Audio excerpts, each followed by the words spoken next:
I wanted to talk to you today about executive functions. The executive functions are the processes that help us basically get things done in life. It's the front prefrontal cortex of our brains, and many students that I work with have deficits in executive functions. They're just not quite there yet. They're lagging skills, and that goes hand in hand with autism, ADHD, and some other learning differences. So these students, your children, may need a little bit of help with processes to be put into place, systems to be put into place, so then their days run a little bit smoother. It's basically self-management. An example of executive function would be task initiation. So starting a task, and then another example would be time management. So how long is this task going to take? How are we going to break it down? Which steps do we do first, and how long is that whole task from start to end going to take us? That's another part of executive function, the planning part. So just to get a task done, you have to use multiple executive functions.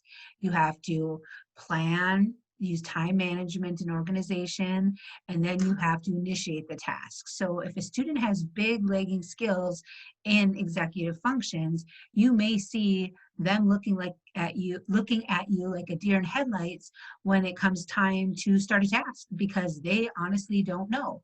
A really kind of common example of this is go clean your room, right? So for a student with all of their files open. My son said it like this once. He said, "Mom, it feels like all my files are open on my computer and I don't know which one to do first." And I thought that was a really good analogy. So to go clean your room for a student to a child who's younger, they may not know all the steps to take. It's very overwhelming to them.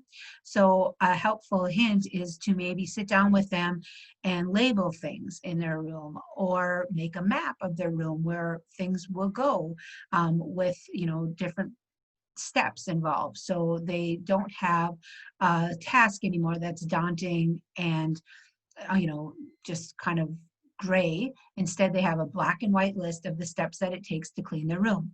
Fold laundry, put it away, make your bed, put it away, put Legos in the Lego bin, and then label the Lego bin with a picture for younger kids or the word Lego for older kids. That's just a simple example of something that demonstrates how executive function tasks can be strengthened. Another example that I often hear with time management is, how do we study for a test when we're older? How do we know how many days ahead of time from the test that we need to start studying? And you can help by making note cards and then taking a written agenda and actually planning the days that they are going to study. So it's looking at everything from kind of a 360-degree view.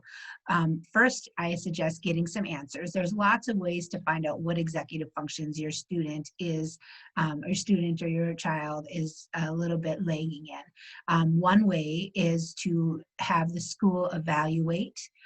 If you think they would need specialized instruction at school, you can talk to your school team. The psychologist can do a few different evaluations. My favorite, because it's quick and easy, is called the BRIEF, Behavior Rating Index of Executive Functions. And they can look at that, and then you would have kind of a roadmap of which executive functions your student would need to work on to be the most successful they can be. At home, there's a pretty famous book out there on executive functions called Smart But Scattered. And the authors of that book have a kind of quick inventory that you can take at home, a non-clinical approach, and look and see which executive functions are the best to work at first. And my executive function coaches that I have on Shine Advocacy Group will take the two that the family or the students are saying they're their biggest kind of lagging skills and then start with them. You don't want to start with 10 lagging skills, or it becomes quite difficult and overwhelming. And say they are time management and task initiation. Then you just put systems in place by going down the list of things that are difficult with time management in the classroom or at home. So getting out the door, okay, that's the difficulty. Then what do we do for that? We put a system in place at school and at home, a checklist or a schedule or a visual, depends where the kid is at.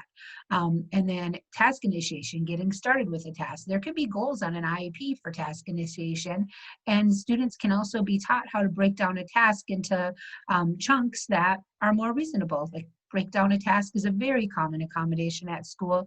So if they have a 5-paragraph essay to do with a diorama, let's just break that down for them and give them steps so they don't become overwhelmed. And let's face it, as adults, that happens to us too. In writing some courses that I'm working on, I got quite overwhelmed. So I had a sticky note, whiteboard situation on like you wouldn't believe, because I needed to break down my own big tasks and take my own advice in executive function. So if all of this sounds like simple things that you can do to really improve your day, reach out to us if you like your student, your child, to work with an executive function coach. Both of our executive function coaches have master's degrees in education, and both of them have experience kind of listening and then helping students believe in themselves to break down the tasks and tackle what executive functions need to be tackled first, and create some systems and processes to get in place just to make life easier in general for the students. And we look forward to helping your students shine, and have a wonderful day. Bye.